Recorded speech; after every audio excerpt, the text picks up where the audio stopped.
Hello दोस्तों, स्वागत है आपका आपके अपने यूट्यूब चैनल पे।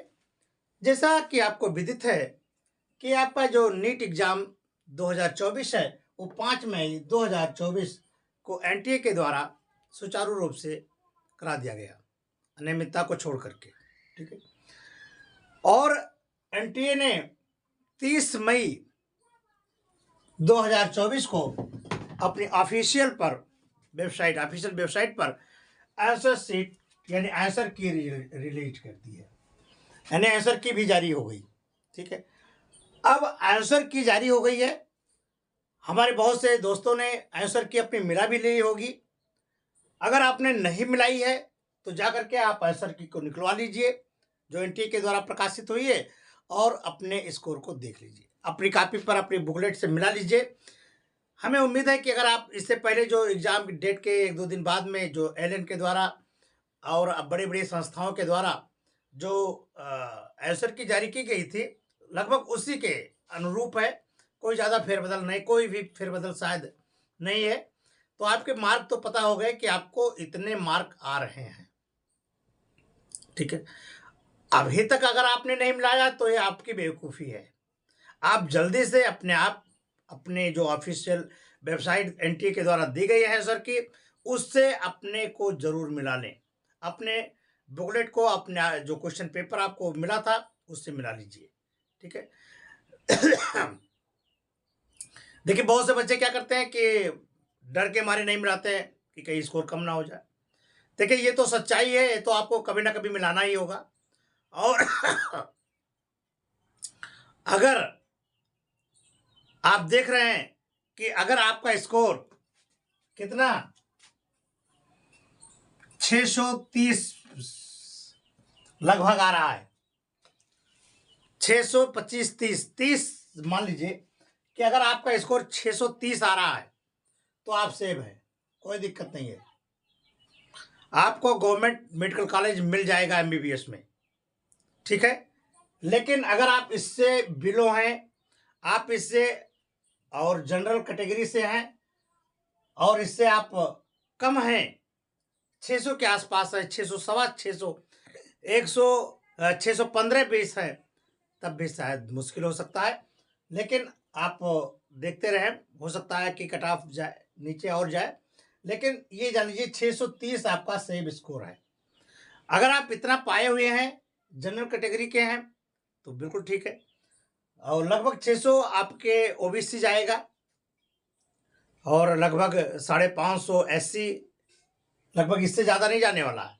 अभी मान के चलो कि 600 लगभग आपके ओबीसी आएगा, और लगभग 550 ये आपके कितने आएंगे, एससी एसटी के, एससी या एसटी के, बस इस एसटी के मान लीजिए तो 500, बस इससे ज़्यादा आपकी कटाप नीचे जाने वाली नहीं है।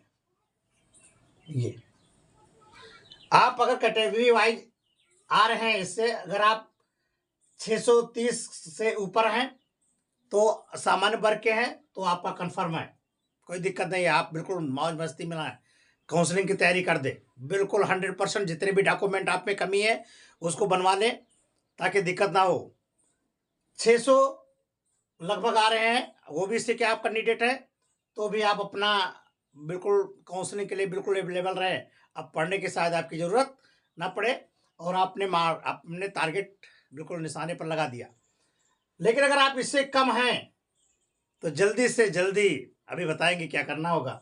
और ये 550 एससी और 500 एसटी, इतने ये मिनिमम मार्क हैं, इतने से कम तो होगा ही नहीं। इससे ऊपर है तब तो ठीक है, अगर आप इससे नीचे जा रहे हैं तो आप जल्दी से जल्दी इस चीज़ को हटा दीजिए, अपने माइंड से हटा दीजिए, और मतलब अगले परीक्षा के लिए तैयारी कर लो।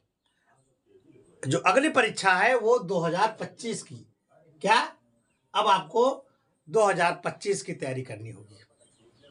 हालांकि अभी काउंसलिंग में शायद कुछ बाधा पड़े, जो आपकी सुप्रीम कोर्ट में अर्जी लगी है, शायद उस पर कोई समर वेकेशन के बाद में कोई सुनवाई हो जिससे कुछ राहत मिल सकती है। लेकिन ना मान के चलिए, बिल्कुल ना के बराबर है वो। 1% भी आशा नहीं है कि शायद री एग्जाम हो। अब वो री एग्जाम की बात बिल्कुल अपने दिल और दिमाग से हटा दीजिए, ठीक है। तो अगर आप इतने स्कोर पर हैं तब तो आप सेव है। अगर इससे स्कोर आपका कम हो रहा है तो आप बिना पूछे जांचे, बिना कुछ किए आप अपना मतलब पढ़ाई स्टार्ट कर दीजिए, क्योंकि अब आपको कोई बचा नहीं सकता। क्योंकि अब आपको एक ही चीज़ है, आपका एक ही लक्ष्य होना चाहिए कि अब हमको 2025 देखना है, 2024 में मेरा चांस कोई नहीं है। क्लियर? बात तो एक कड़वी है लेकिन सत्य है। अब आप अपने आप में पूछे कि आपका में वीक सब्जेक्ट कौन है और वीक सब्जेक्ट कहाँ है और कहाँ मैंने गलती की। अब आप अपने से ही पूछिए। कहते हैं आदमी कहते हैं कि तेरा बैरी कोई नहीं, तेरा बैरी मन। ये मन ही तुम्हारा बैरी है। इसलिए आप अपने मन से पूछो, आप अपने आप में टटोलो कि कौन सा चीज हम में कमी है, किस सब्जेक्ट में मेरे मार्क कम आए। आप अपनी कमी को जानते हैं, लेकिन उस कमी को छुपाए ना रखो। और जो आप में कमी है, जो आप में इस बार चूक गए हैं, उस पर आप पुनः ध्यान दें। अगर आपके मार्क, अगर मान लीजिए आप ओबीसी के कैंडिडेट है और आपके 550 मार्क आ रहे हैं, तो कोई आपने कम मेहनत नहीं की है, बहुत मेहनत की है। 450 नंबर आ रहा है, 500 नंबर आ रहा है, 600 आसपास आ रहे हैं, तो कम नंबर नहीं है आपके, मेहनत कम नहीं किया है।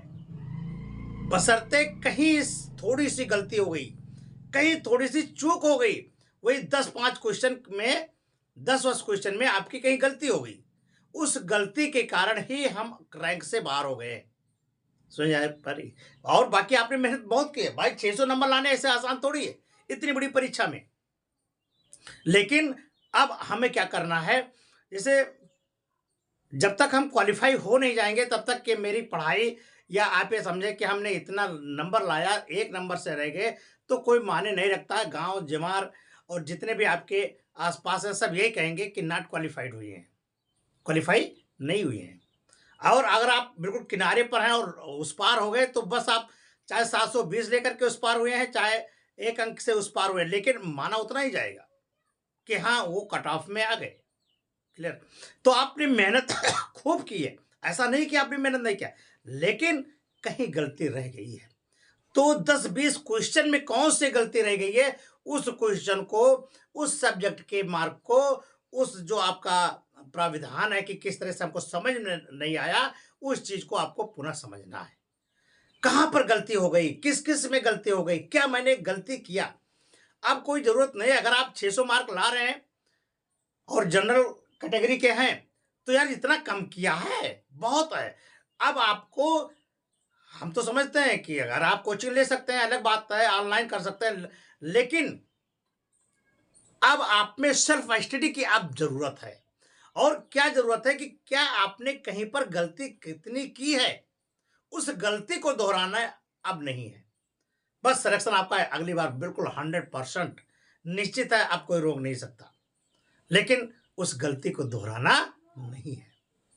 क्लियर? तो इस प्रकार से आपको पता हो ही गया है कि हमारा सिलेक्शन हो रहा है कि हमारा सिलेक्शन नहीं हो रहा है। इसमें किसी ये मतलब गफलत में रहने की जरूरत नहीं है। और भैया आपने इतना मेहनत किया, बहुत ही धन्यवाद है। आप इतने बड़े कंपटीशन में बैठे हैं, हिम्मत ना हारो। अगर मान लीजिए आपके नंबर नहीं आ रहे हैं तो हिम्मत बिल्कुल नहीं हारना है। हाँ, दुश्मन कहाँ ज्यादा चतुर चालाक है, उस पर हमें ध्यान देना है। किस चीज को मैंने इग्नोर किया, वो चीज ही आज हमको गिरा दिया, उस चीज को आपको मद्देनजर रखना है। बस और कुछ और किसी की जरूरत है ही नहीं। बस अपने आप में खड़े हो जाओ, और आज से, अभी से, अब समय है नहीं। आपने इतना पढ़ा है, अब कोई और कुछ करने की जरूरत नहीं है। जो टॉपिक आपका कमजोर है, जुड़ जाओ, उसी पर जुड़ जाओ, और बिल्कुल 2 बार 3 बार पूरे सिलेबस को बिल्कुल रट डालो, समझ डालो। चाहे जितना भी क्वेश्चन कहां से क्यों ना आ जाए, आप उसको छोड़ेंगे नहीं जब तक ये दिमाग में जब आ जाएगा 720 तो आपका पार। अगली बार 720 आपका लो। तो कोई जरूरी नहीं है, हो सकता है अगर आप मान लीजिए इस बार नहीं हो पा रहे हैं, तो हो सकता है कि आपको अच्छी कॉलेज मिलना था, इस बार आपको कोई स्टेट वाइज कॉलेज मिल जाता, या कोई कॉलेज मिल जाता, एमबीबीएस कर लेते। लेकिन हो सकता है मालिक खुदा प्रकृति आपको कोई और अच्छा कॉलेज दे रहा है। हो सकता है आपका ड्रीम जो एम्स है, सपना वही पूरा कराना चाहता हो। कोई जो है तो नहीं, समझना चाहिए कि हो सकता है कि हमको उसी में दाखिला मिलना हो तो हमको 1 साल वेट करना होगा। अगर आप वेट कर लिया तो हो सकता है एम्स आपका हो।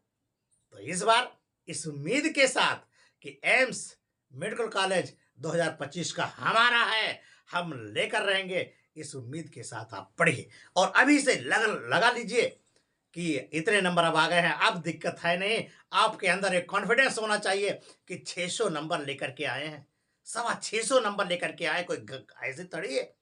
आप भी एक हैसियतदार हैं, क्वालिफाई तो आप ही हो गए।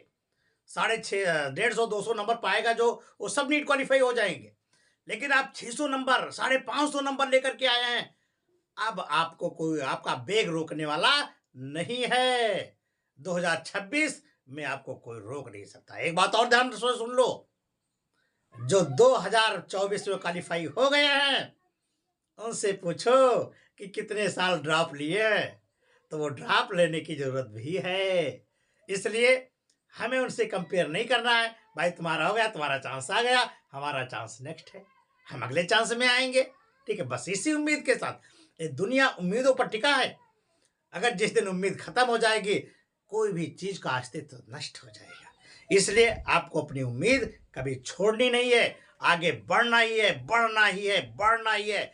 और ये संकल्प करना है कि आगे कल और अच्छा होगा, ये कल और अच्छा होगा, कल और अच्छा होगा। और ये 2025 एम्स होगा हमारा। 2025 में एम्स में सिलेक्शन होगा होगा होगा। और मैं वादा करता हूं कि अगर आप आज से मेहनत करना शुरू कर देंगे तो 2025 में आप बोलोगे नहीं, बिल्कुल झंडा ऊंचा रहे हमारा, और आप बिल्कुल 100% एम्स में सिलेक्ट हो जाओगे। देखिए, आप किसी को कोसे मत, ना प्रकृति को, ना अपने आप को, माँ बाप को, किसी भाई बंद को। ऐसा होता तो ऐसा हो जाता, नहीं नहीं नहीं, ये सब कुछ नहीं है, विधि का विधान है। समय से पहले और किस्मत से ज्यादा मिलेगा नहीं। समय से पहले नहीं मिलेगा, आप मेहनत कर नहीं जाएंगे, मेहनत किया उतना समय मिला, उतना फल मिल गया। और अगर आप इस बार मेहनत कर देंगे तो अगले साल आपको बहुत अच्छा बेनिफिट मिलेगा। यहां पर कुछ ये नहीं है जितना आप डोज डालोगे उतना उसका फायदा होगा। तो असफलता हमको सफलता की ओर और अग्रसित करती है, हमारे कदम और मजबूत करती है कि हम और अपने सुदृढ़ता के साथ, मजबूती के साथ इस बार तो छोड़ेंगे नहीं। समझे ये बात? तो बिना किसी डर के, बिना किसी संकोच के, बिना किसी संशय के आप आगे बढ़ें। अपने, अगर हमारी बात या किसी के माँ बाप भी सुन रहे हैं तो जरा ध्यान रखो, अपने बच्चे को कोसो मत। अरे यार, इतना स्कोर किया है, कम है क्या? जहां इतनी लिमिट सीटें, मात्र 10,000 बच्चों का एडमिशन होने है, 24 लाख बच्चों ने, कैंडिडेट ने लगभग लगभग परीक्षा दी है, वहां पर आपका 600 प्लस नंबर आ रहा है, इतना कम है। तो आप अपने बच्चे को कोसे मत, उसने मेहनत किया है, ये ऐसे नंबर नहीं मिल गया है, उसने मेहनत किया है। हाँ, बस कहीं त्रुटि हो गई है, एक दो क्वेश्चन, मतलब 500, अगर मान लीजिए 610 5 आ रहे हैं तो बस वही 3-4 क्वेश्चन गलत हुआ, 3-4 क्वेश्चन में गलती हो गई है। तो उसके लिए उसको इतना ताना नहीं देना है। हाँ हाँ, गलत बात, कुछ नहीं कहना है। बस अगर आप एक गार्जियन हैं, अगर आप बड़े भाई हैं, अगर आप उसके कोई संरक्षक हैं, तो बस आपको उत्साह देना है कि बस बेटा, अब की बार नीट पार, अब की बार नीट पार, अब की बार एक मौका और। बहुत, अगर बच्चा भी डिस्कम्फर्ट हो तो भी आपको हौसला बढ़ाना होगा कि बच्चा नहीं, अरे यार अब तो इस बार, अगली बार तुम्हारा है। ये हौसला आपके माँ बाप, गार्जियन, भाई बंद, माँ बहन जो भी है उसको देना होगा। ये हमारा सुझाव है, ताकि बच्चे को आप डिमोलाइज मत करें। हो सकता है इतना मेहनत किया है, कम नहीं है, और कुछ कम है तो अगली बार हो जाएगा। तो ठीक है, उसको कोसो मत कि इतना पैसा लगा दिया, इतना इतना दिया, तो इतना किया नहीं उसने, क्या कोई कम किया है? अगर सीट और होती तो देखिए उसका सिलेक्शन तुरंत हो जाता। और यहाँ सिलेक्शन नंबर से तो होगा नहीं, यहाँ तो हमें सिलेक्शन मिलना है मेरिट लिस्ट से, कट ऑफ से मिलना है, हमारी रैंक से मिलनी है। तो हम पास तो है ही, ठीक है। और रही सही उम्मीद, आपको 2024 नहीं 14 जून आपका जो रिजल्ट आने वाला है वह 14 जून को 14 जून को आपका रिजल्ट आ रहा है। रिजल्ट के बाद में सब दूध का दूध और पानी का पानी हो जाएगा, और तब तो आपको पता ही चल जाएगा कि आपकी कैटेगरी वाइज क्या है, आप कहाँ पर हैं, कितने स्टेट पर हैं, क्वालिफाई हुए हैं कि नहीं हुए। लेकिन पता तो शायद आपको लग गया है, अब इसमें कोई दो राय नहीं है, पता लग गया है। अब आप मेहनत करना शुरू कर दें, और जो हो गए हैं वो जल्दी से काउंसलिंग की तैयारी कर लें, ठीक है। और बच्चों, निराश मत होना, क्योंकि हार के बाद ही जीत है, जिंदगी की यही रीति है, ठीक है। तो कोई आपको करना नहीं है, आप मेहनत करें, आगे बढ़ें। हम फिर मिलते हैं आपको अगले वीडियो में, तब तक के लिए नमस्कार, जय हिंद।